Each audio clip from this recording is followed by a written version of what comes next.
Hi everybody, Dacob here. Welcome back to the Fashion Bunker. Bruno Pavlovsky, head of Chanel, one of the heads of Chanel, president, is back at it again. Chanel is about to have another price increase. Bruno gave an interview about it. It's very interesting, very Bruno mathing, very girl math in Bruno terms, how he justifies these humongous prices. It's all very, in my humble opinion, gaslighting. We're going to get to all the details. But first, everything I say in this video is for entertainment purposes only, not rooted in truths or facts. Everything's alleged and just my opinion. Also, subscribe to my channel if you haven't already. Push the join button next to the subscription button. Become a member today. Gain access to extra perks.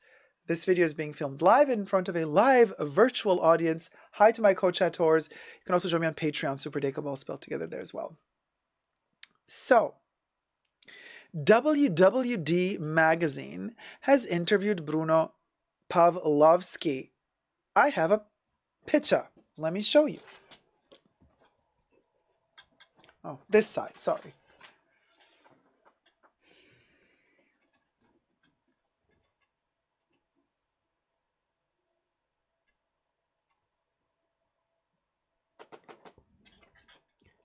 Bruno.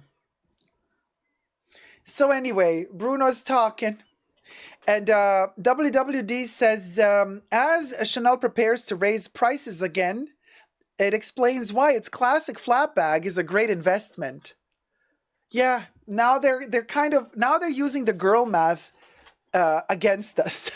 Now they're starting to say, Chanel is now starting to say what all the ladies have been saying all these years to justify the high prices of the bags to their husbands. Now, they've been saying, but it's a great investment for the future. Now the big B is also saying it. So Chanel is pushing the timeless classic, the double flap, again, in the 11-12 in particular size, which is the medium. And they're pushing it in a special ad campaign. They've hired Penelope Cruz. They've hired Brad Pitt. Brad Pitt has last been seen in 2012 when he was the face of Chanel No. 5, the first man to endorse Chanel No. 5, be the ambassador, blah, blah, blah. The ad campaign flopped because it was ahead of its time. People got confused. The poor customers, they got super confused. Wait, Brad Pitt is advertising for Chanel No. 5? So is Chanel No. 5 like a perfume for men? Or what? Like what? I was super confused. Poor clients. Oh, those poor heterosexual men who were super scared to buy Chanel No. 5 because heaven forbid they were to buy a perfume that's marketed to women. They're not gay. You see? The fear. Oh my God, the fear. Well, Brad Pitt is back at it again. But with Penelope, and they're kind of reenacting a movie from the 60s or from the 70s. Virginie Viard loves those old school movies from France and yada yada. The original director granted them permission to reshoot the scenes from the movie all over again. He even made a cameo appearance by walking by with a who cares? Anyway, they're showing the bag, whatever. It's the 255, not the 255, it's the classic, well, it stems from the 255, but it's the timeless classic double flap in the size medium. So, but that's all besides the point.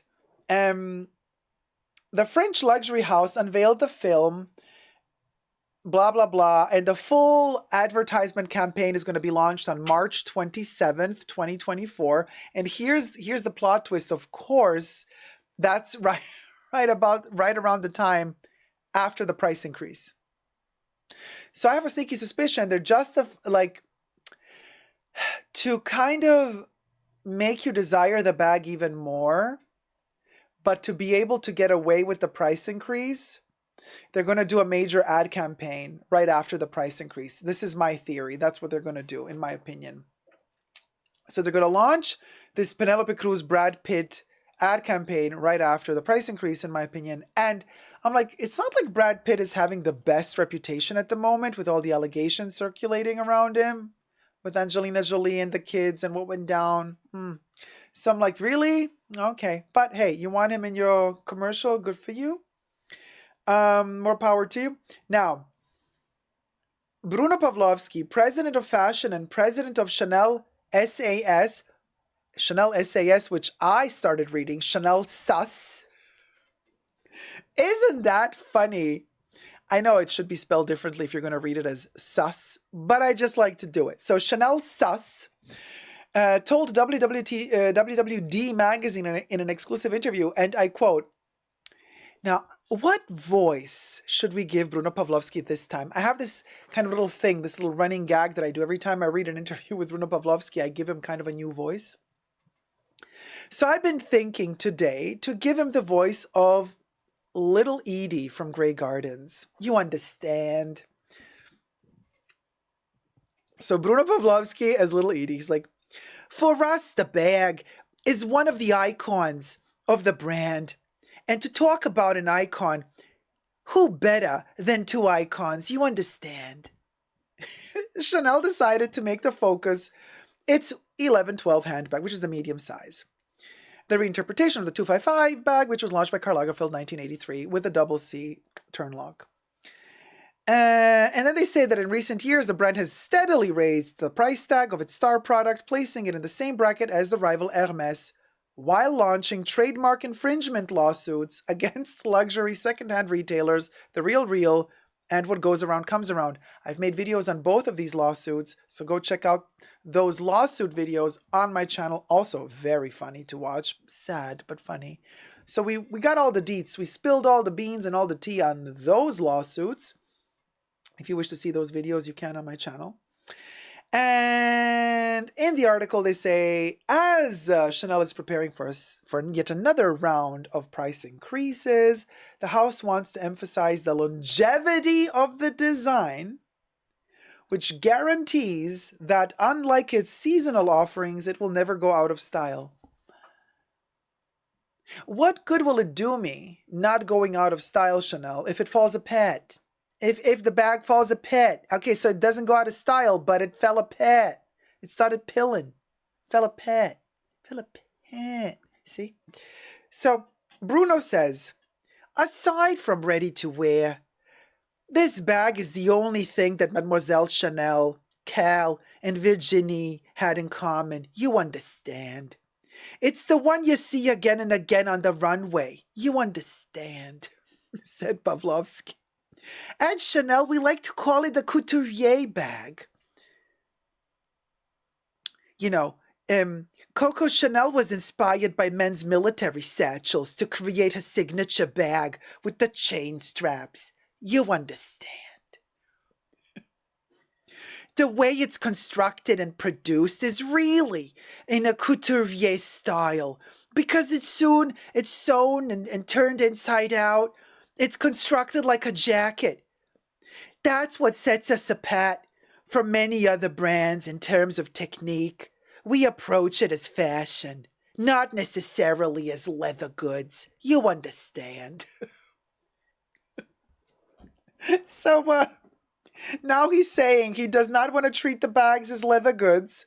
They consider them as couturier pieces, like clothing, you see, so they don't have to be perfect, you know? Stitches are off, so that makes them more couture. Girl, if your couture has stitches that are off, honey, that ain't couture. That's trasure. That's trasure.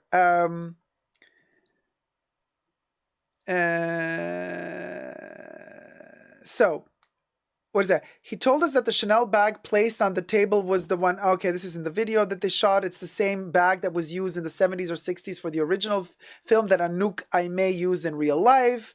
Blah, blah, blah. Who cares? When we were thinking, no, wait, this is a different person. When we were thinking about who would be this iconic couple in 2024 from the movie remake 57 years later, the original film, Penelope Cruz immediately came to mind because she really carries forward the history of seductive, inspiring, and strong women at Chanel. Destiny Felampon said, I guess the filmmaker. Cruz has been a face of Chanel since 2018, and Virginie Viard had long wanted to bring Brad Pitt back, who in 2012 started the Chanel No. 5 ad campaign. So why would she want to bring Brad Pitt back? Oh, Virginie. Oh, I see why you brought Brad Pitt. Okay. Virginie's like,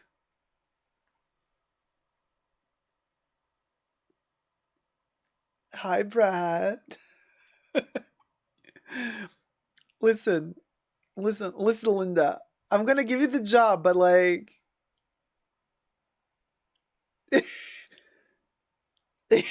enough said.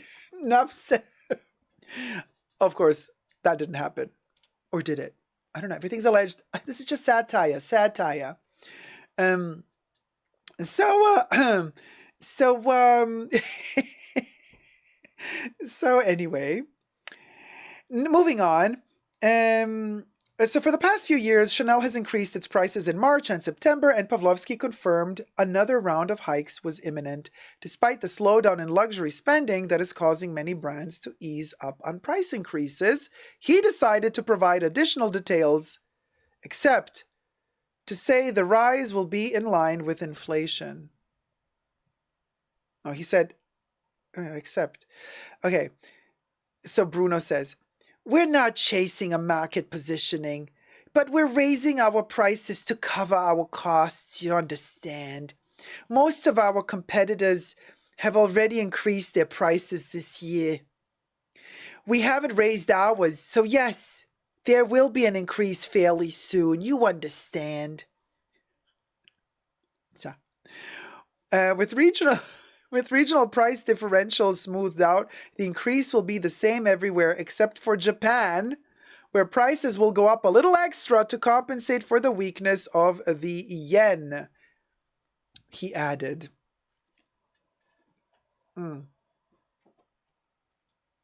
This is bad. This is bad. Its strategy of exclusivity has prompted grumbling from certain customers, with some even threatening a boycott, but Pavlovsky was sanguine. Price increases can become an issue when the quality doesn't match the cost. You understand.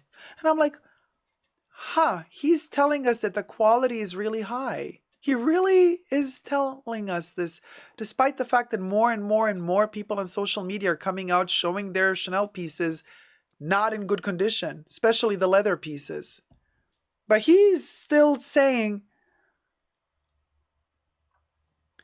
price increases can become an issue when the quality doesn't match the cost, you understand. We work very hard continuously to reinforce the quality of our products. He said, citing growing competition to source the best quality leather and the cost of training staff. That's the best leather you could source? That's the best quality leather you really? Because my 22 bag started peeling. The leather of my 22 bag started peeling 20 minutes after I wore it the first time.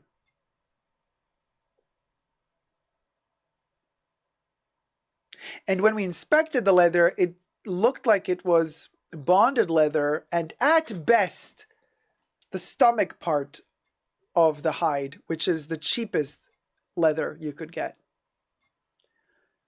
So who are you gaslighting here? How dare you? Seriously, I'm so sick and tired of this. And then he goes on to say, the iconic bag requires 278 steps, and that's a real skill, you understand. Before they can master every stage, craftspeople must spend several years in the workshop. That's something we want to preserve now more than ever. So we will pay what it takes to ensure the quality of our product so that it's always beyond reproach. You understand? Really? That the quality of your products is always beyond reproach? Well, let us know when you achieve that, because thus far, the leather has not been leathering.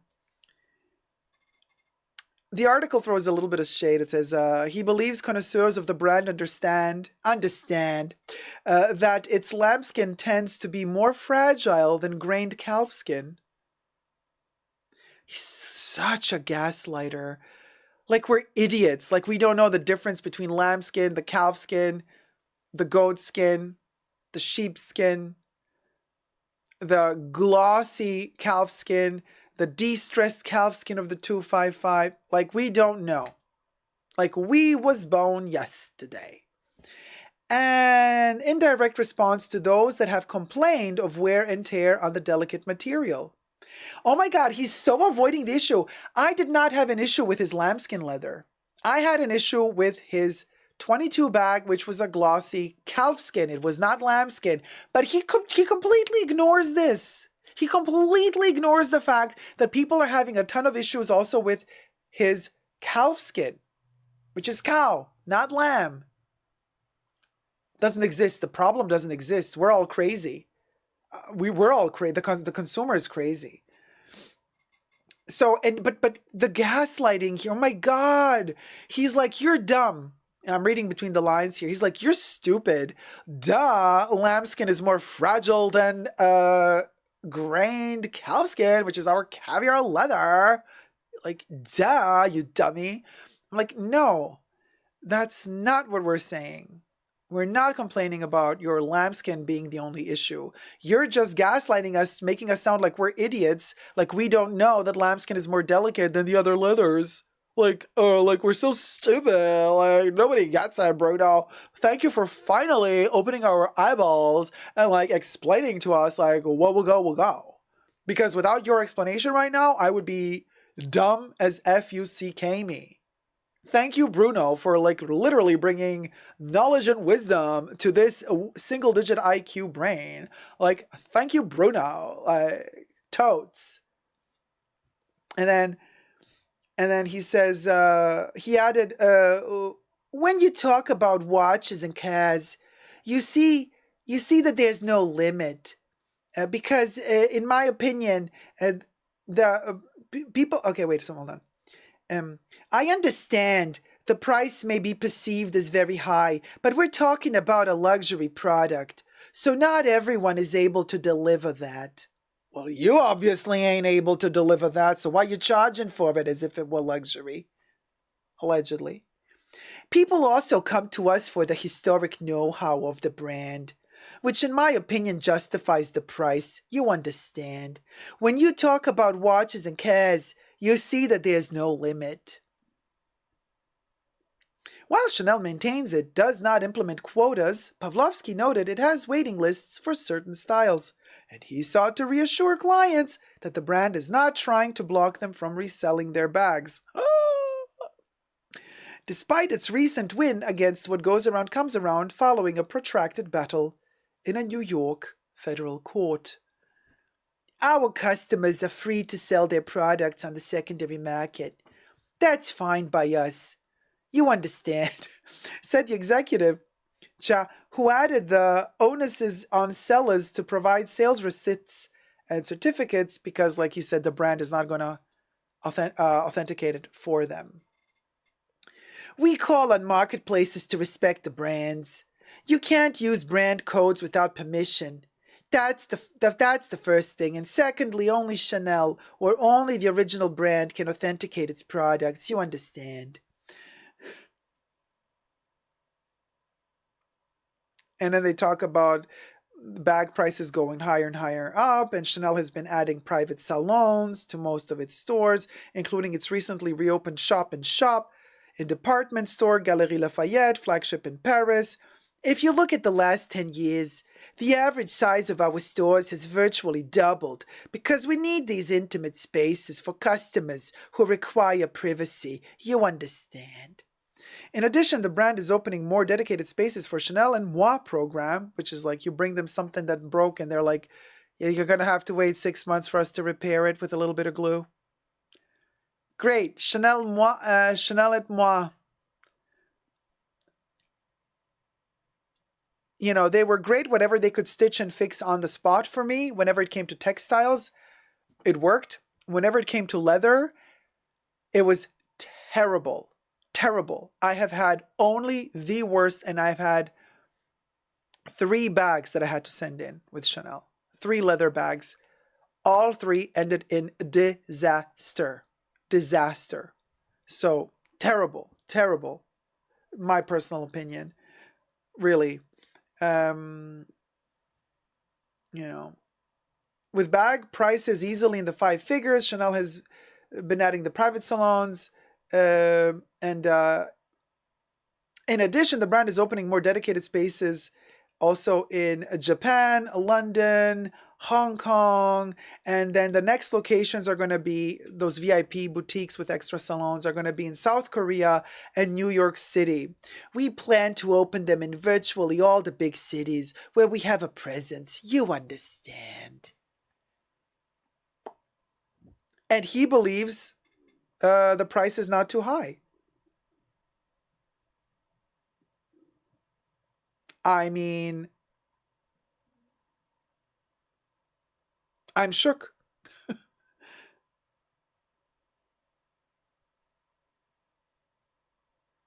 Shook. Because he says price increases can become an issue when the quality doesn't match the cost. But they work to maintain the quality. How? We're not chasing a market positioning, but we're raising our prices to cover our costs. You understand? Most of our competitors have already increased their prices this year. We haven't raised ours. So yeah, there will be an increase fairly soon, he said. He said, but Hermes increased their prices, and Louis increased their prices, so Chanel, so yeah. So we're going to increase our prices, you understand? Like a kid. Like a kid.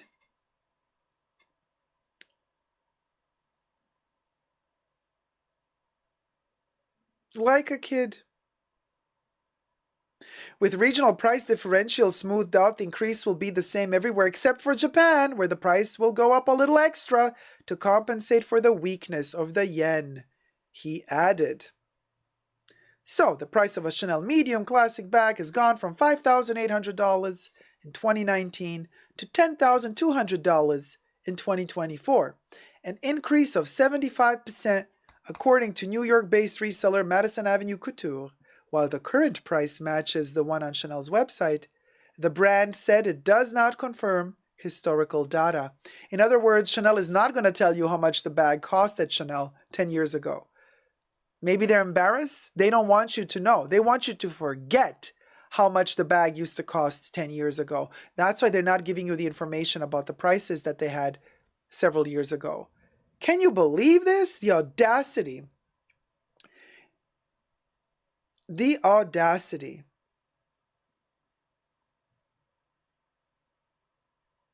And he believes that if you're a real customer of Chanel, you understand. And he doesn't think that their prices are too high. Can you believe? He does not believe that their prices are too high. I mean, I'm shocked at this because the more I kind of read into it, and the more I'm like, this is gaslighting at its finest. It's like, really?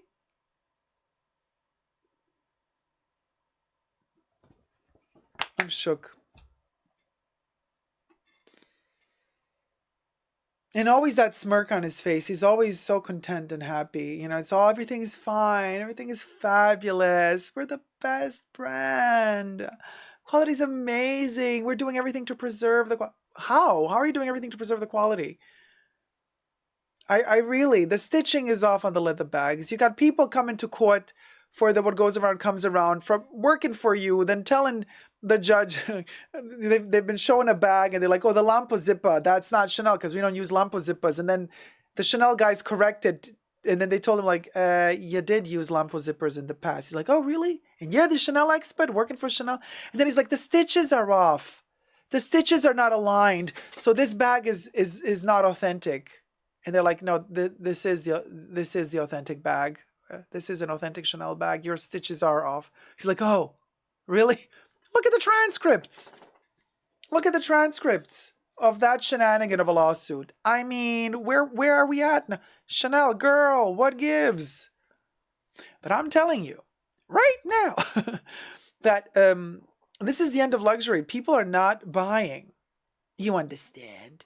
Because the purchases are slowing down. Yes, you're still going to see those influences.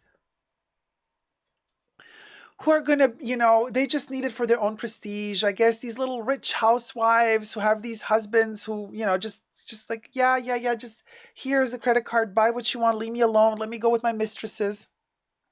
And you can unbox little bags and go with your little female friends to little soirees, eat little canapes and do little unboxings and show off to your friends that you got the latest bag that you're never going to wear again, because the next month the newest latest bag from Chanel is going to come out. So that unboxing of your little tiny microscopic $6,000 bag from last week, you're going to forget about it and never use it again. So just keep doing that. It's an entertainment for you. It's toys for adults, I guess, at this point, for grown-ups. And this is the problem, that these type of people that have nothing better to do in life, than do their unboxings with a ton of money, but then insert those cheap sponsorships that they don't do for the money. They do it just for prestige, so that they can share with their other friends that also do little videos on YouTube to be like, look, I'm so important. I'm so important. I got these like 2 sponsors for my latest video. Yeah, you got a VPN app. You got lab-grown diamond jewelry, and all stuff that's like under $10. But that's your sponsor for a video in which you're unboxing $50,000 worth of Chanel products. Classy. Eleganza. Sophistication, honey. You understand. So let me know your thoughts and prayers down below. Kev says the stores have been empty, and I don't know anyone who's buying new flaps. So good luck, Bruno. Nico S says the Chanel store in my city is always a ghost town. They're just in denial. They're like, still, everything is okay. Everything is prêt-à-porter. We will go, we'll go. We go. Bruno's like, no, we go. I mean, their perfumes and their makeup, that still sells, and their skincare still sells. So I think like that's where kind of money comes in. But this other stuff, I mean, with their prices, I mean, it's not like, oh, well, buy the clothes, it's affordable. Are you kidding me? A t-shirt is like, now, wait, with the last price increase, cotton t-shirt, short sleeves, over $2,000. No appliques, no bibs, no sequins, nothing. That's what we're dealing with here. So Chanel is like charging you for a cotton t-shirt over $2,000, but it's couture. It's worth it. What is worth it? I mean, if it's worth it to you, yeah. Otherwise, no. So there you go. Oh my God, Kev. The denim shirts are $5,000, but don't ask me why I know. Kev, did you buy a $5,000 denim shirt? Kev? Tina says revenue increase US dollars 15.6 billion in 2021. Operating income $5,776,000,000. United States dollar 2022 net income increase 4 billion. Yeah, well there you go. That's information allegedly. I gotta say, you got it from Wikipedia. Okay, allegedly then. So that's that. And I mean, well, do you know where the money came from allegedly?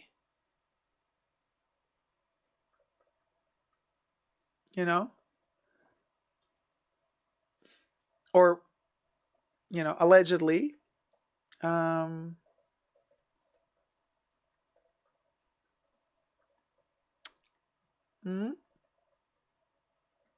Wertheimers put a lot of money in the past years to keep Chanel afloat, allegedly. And during the pandemic, at the beginning of the pandemic, there's this like talk about, they put in a lot of money, the Wertheimers, to keep Chanel afloat, keep paying everybody during the lockdowns, and then they wanted to get all those dividends out later on from Chanel, that all the money that they pumped into Chanel after every shop reopened and everything, they wanted to get that money back again. So allegedly, that's why the dividends. But they still keep getting dividends when they release their numbers. They don't release their numbers every year, though. So what will go, will go. We don't know. Anyway, Corey says it's a public company. No, it's not. It's a private company. There are no stocks at Chanel. Chanel is not on the stock market. It is not. So it is private, and they pay an extra fine, if they don't want to release their numbers, but they have been doing this for decades and decades. And when they want to release the numbers, they can. And they did in 2021, 2022, whatever year that was. They did release the numbers, and there was around 4 to 5 billion extra dividends paid to the Wertheimers and the Cayman Islands. We'll go, well, quelle surprise. And there you go. Sylvia asks, if they had stocks, would you buy? Years ago, yes, but now I think the price would be insane. I don't know if I would buy Chanel stock. Maybe I would, just to be able to say, look, I got a little bit of everything from them. I got the bags, got the clothes, got the shoes, I got the jewelry, got the costume jewelry, got the hats, got the scarves. You know what I mean? Like, got the perfumes, got the makeup, got the skin care, like, you know what I mean? Got the books. So I also got the stocks. Collection complete. But they are private, so there are no stocks. Letty says, Dacob, honest question. Why do you think the new customer buys Chanel? Putting aside the customer like you or many others that buy for the true heritage of Gabrielle Chanel. I think, and this is why the prices are going up mostly in Asia, it's because that's where the new customer is buying. For them, it's not about liking for some people, we can't generalize, but for a lot of people, for some people, it might be because they love the heritage of Coco Chanel and the beauty of the piece. Okay, but for most people, it's prestige. Chanel has somehow managed to brainwash them, or not just Chanel, but a lot of luxury brands from Europe has managed to brainwash them to believe, oh yeah, owning this luxury brand from Europe elevates your status in society. And the more you can show off that you have said brands and said luxuries, the more up in society you are, the more accepted you will be. So there's a lot of these people that are up and coming that are buying and consuming this like crazy. They don't care about the quality. They just need these brands in order to show off that they are of a high status. That's it. That's all it is. Now, this is also why certain products and certain shops are being pushed more in certain countries. More shops are being opened in certain countries, and the prices are being hiked more in certain countries than others. And more shops are being opened in certain countries because the market is there. America and European countries, and the various states in America, they're not really consuming as much anymore. Yes, you do have the nouveau riche, and they're just tacky. And they're just going to buy and devour whatever has a logo plastered on it. But you recognize those people a mile away. Okay, they're gross, So, but us regular folk from the Occidental world that love the heritage of Chanel, we are very picky. And we're not going to flood those boutiques and shops just for the sake of a logo. Absolutely not. Absolutely not. We do better, and we know better. And we respect ourselves a little bit more. We all make mistakes. We all do the shopping of stuff that we're like, maybe I shouldn't have bought that from time to time. But being decked out from head to toe in logos just to be able to show off, to signal to your surrounding society that you can, it's just embarrassingly cringe. So, but in some cultures, that is really important. To some cultures, that is really important, signaling wealth and social status that way through wealth. So, of course, the luxury brands, the marketing departments of said luxury brands want to profit off of that because it's a weakness. That's brand marketing 101. Find the weakness of your market, of your customer, and exploit that weakness until the cows come home. And that's exactly what they do. All of these brands. They're exploiting these people and their culture. It's an insipid brand marketing strategy. They're making them believe that by owning certain brands and certain objects from certain brands, that these people are worth more if they own these products. And as long as people believe this, the brands can get away with anything. Think about it. The brands don't need high-end quality if The customer doesn't demand high-end quality. All the customer demands is prestige. All the customer demands is, if the customer has a lot of money, all the customer demands is, oh, let me buy a new bag every week so that I can post it to my social media, so that I can keep proving myself in my society that I am worthy. And the second that I stop posting new products being unboxed and consumed every week, then I'm no longer worthy. Then I fall in that societal scale. And this is coincidentally why most of the comments that I get from said countries are the ones where they think they deliver some sort of shade and trolling at me when they say, you're ew, you should not be allowed to make luxury content because you cannot afford to unbox a $20,000 bag once a week.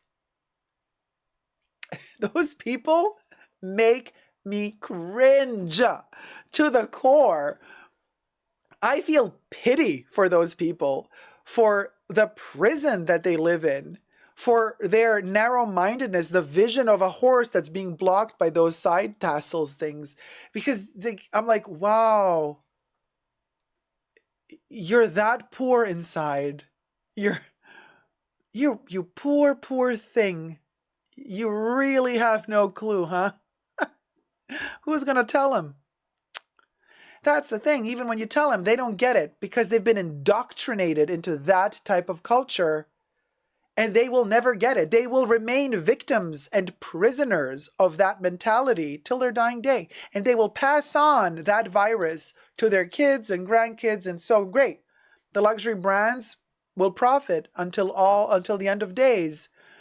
But the sad part about this is, while they profit, they destroy the actual heritage of the brand because they realize that they can get away with it. They realize they can maximize profits even more by, not having quality control anymore. By, gaslighting people by saying, we got the best leather quality. But their leather peels 20 minutes in. And I'm not talking about lambskin. Okay, Bruno? Girl, give us a break, will ya? But, of course, the person who can afford buying a new bag every week doesn't really get to see how these bags fall apart because the person like that doesn't get to really use them. And the brands know this as well.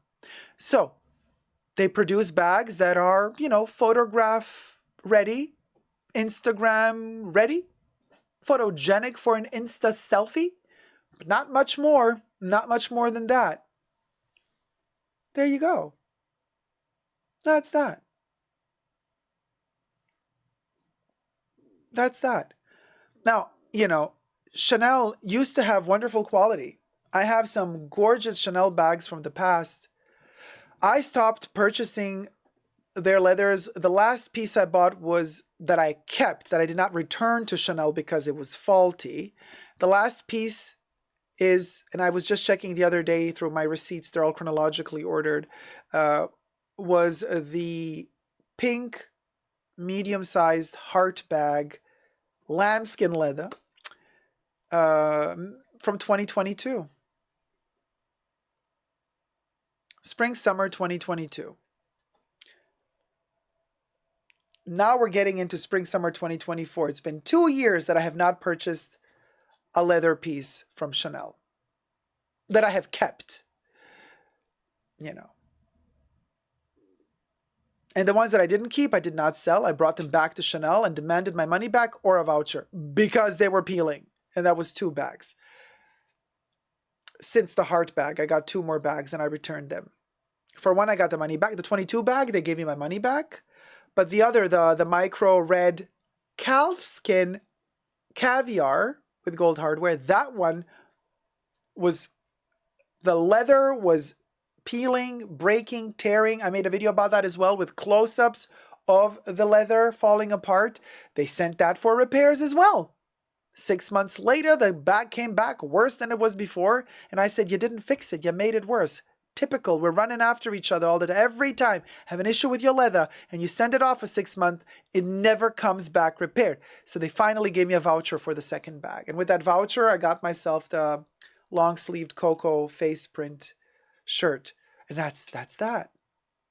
And I've been happier since I stopped purchasing their leather. Their other products are good. I love their camellias. I'm wearing on right now.